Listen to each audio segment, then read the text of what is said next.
Hi folks, we're Tacitus today, your pushback channel, and thank you for joining this audio live stream.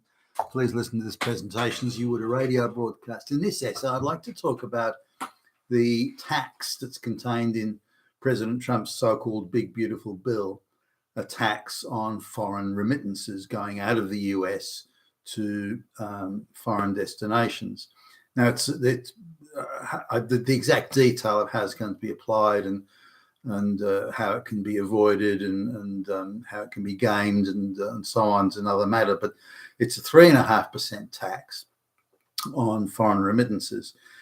Now, there's people coming from dirt poor countries in South America that come to the United States, whether they work illegally or not. They're gaming the, there are tens of millions of them gaming the system. They're working under the table for cash payments or below industry standard wages. Again, cash and bartering for goods in kind and this sort of thing. But any money they do make, a decent proportion of that they send back to their relatives and their families in the third world country they've come from. Now you'd say, well, gee, that's good. They're looking after their families. What's wrong with that? Well, there's a few things to pull apart. The country that's doing the biggest or making the most money out of this, working in the West, sending money back to their relatives, is the Indians. Now, the Indian economy is, well, I wouldn't say wholly dependent, but almost wholly dependent on, a huge proportion of the Indian economy relies on them sending their surplus population workers to work in the West, and then they send that money back to India, and that's well over 100 billion US dollars a year. Now, when you consider that the GDP per capita in India is something like $1,700 a year, and you've got hundreds, well over 100 billion US dollars flowing into India, you can see how much of the economy. Now, if you look at the Indian economy and look at the well over 100 billion coming in from Indian workers working in the West, and then you look at all the Western companies that have sent their jobs off to India in IT and call centers and all this sort of thing. If you took both those things out of the Indian economy, India wouldn't be a basket case. It would be a basket case 10 times over. It would be absolutely fucked in every conceivable measure. So it's only these things that keep it afloat. Sending your surplus population overseas to work is an absolute key component of the Indian economy. Do the Indians want to improve their own economy and build better infrastructure and have better education and create more opportunities for Indians in India? No. They just export their problems away and send their workers off overseas. And if you want to trade with India, in this international trading system, it's a mandatory requirement that the Indian government puts on of, you must take our surplus population as well. You must do it. This is not a debate or would you please, you must do it if you want to trade with us.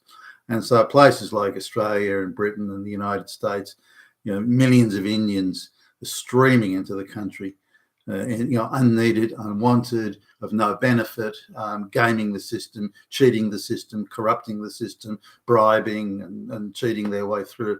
But that's the deal.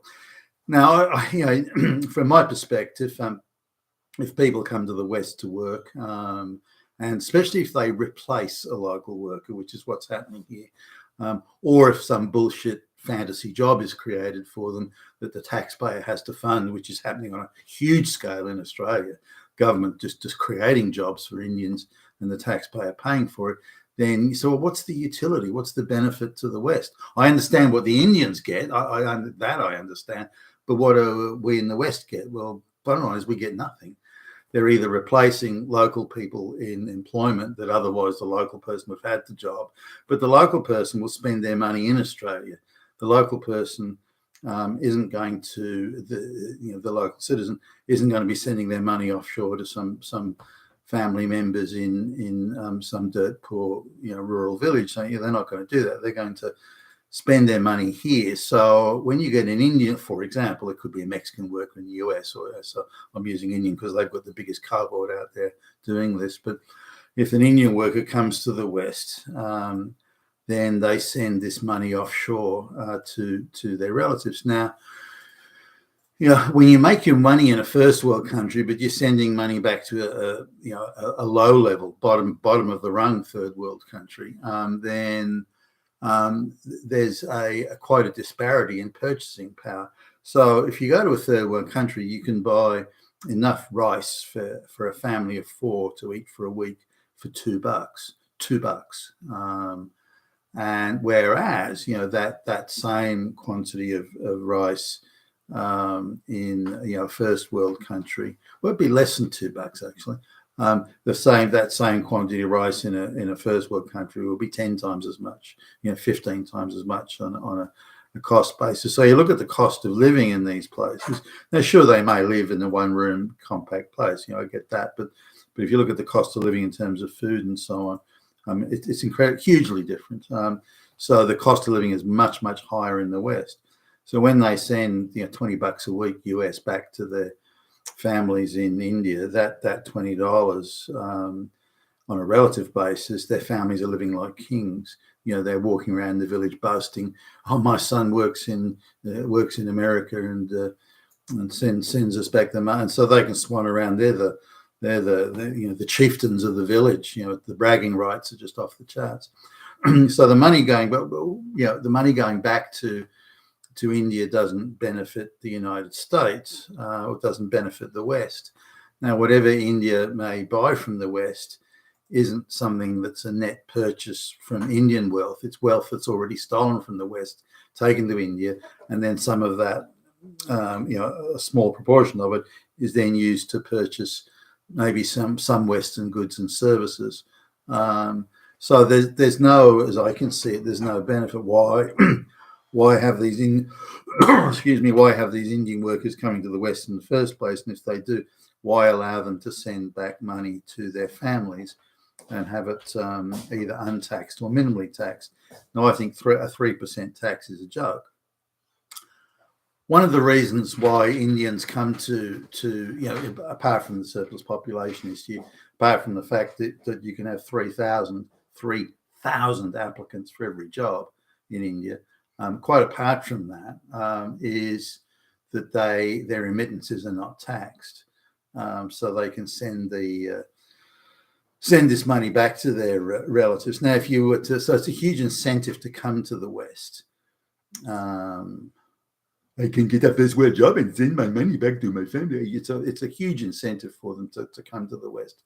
But if you had a decent tax, 25%, then it would be much less of an incentive, and that could be a tax that declines over time.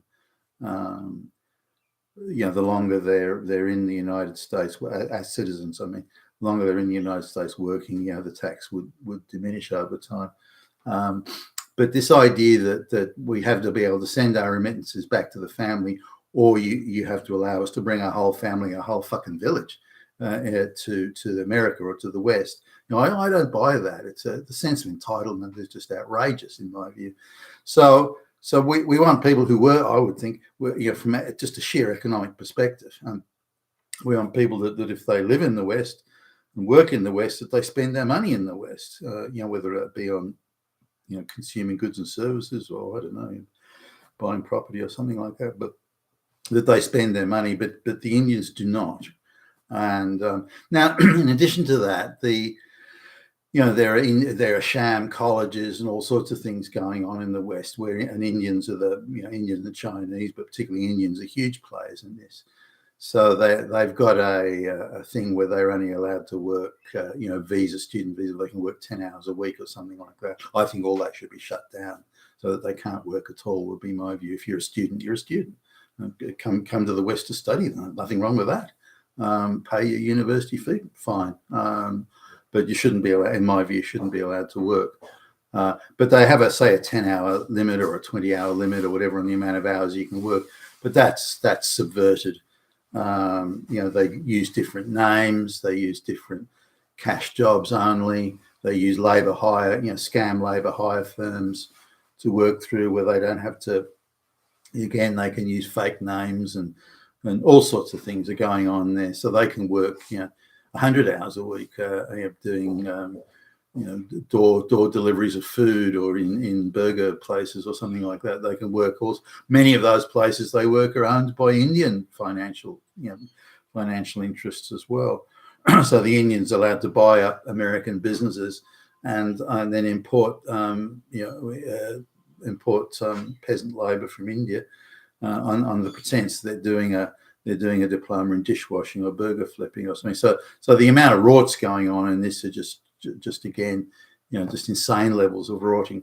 So to clean that up, one of the easiest and most straightforward ways of cleaning that up is to have a heavy tax on all remittances. Then you just take away the incentive and the whole purpose of coming to the West. There's two primary reasons. One is to come to the West to send money back to your relatives. And again, $20 American allows them to live like kings for a week. So that's one. And number two is the bragging rights. There's huge bragging rights. It's a bragging rights industry, for fuck's sake, in India and also in like Pakistan and so on, that where you have a relative in the West and they're doing well. And again, the $20 goes a long way in these rural villages. So, that can be the equivalent of quadrupling the income of the family, just having that money come in, more than that. So in order to create that disincentive, to come to the West in bullshit jobs, if it's a genuine job, fine, but in bullshit jobs, and also to reduce the incentive for employers to pay Indian workers less. Like if the Indian worker's got to pay 25, 30% or whatever tax on remittances, they're going to want a higher salary. This will then be a disincentive for employers to hire them. So in that entire cycle, a heavy tax on remittances would correct a lot of things without causing any problems. What value did this idea that the programmers, coders and programmers can only come from India or something? That's bullshit. Certainly the programmers and coders I've met from India are the ones that can even do it. Are certainly nowhere near the standard that you can get in the West. So this idea of that there's a huge cohort of super talented people is bullshit. There'll be some. It's 1.5 billion people. There's going to be some people who are bright and talented, of course. But this idea there's plenty of them is utter and absolute nonsense. So this is my view. I think the 3.5% tax on remittances is nowhere near enough. I'd be looking at 10 times that. Now, would that have an effect on the Indian economy? Well, yes, it would. They'd be less able to export their surplus population to the West, and there would be less remittances coming back into India. Those remittances, I know, are vital for the Indian economy, but then that means they have to do something. They can't just keep on exporting their problems, which is what they're doing, and they're not doing anything, I would argue, to address the internal issues that are causing the problem. Well, how can it be that you've got 3,000 applicants for every job? For fuck's sake. You've been with Tacitus today, your pushback channel, and thank you for listening.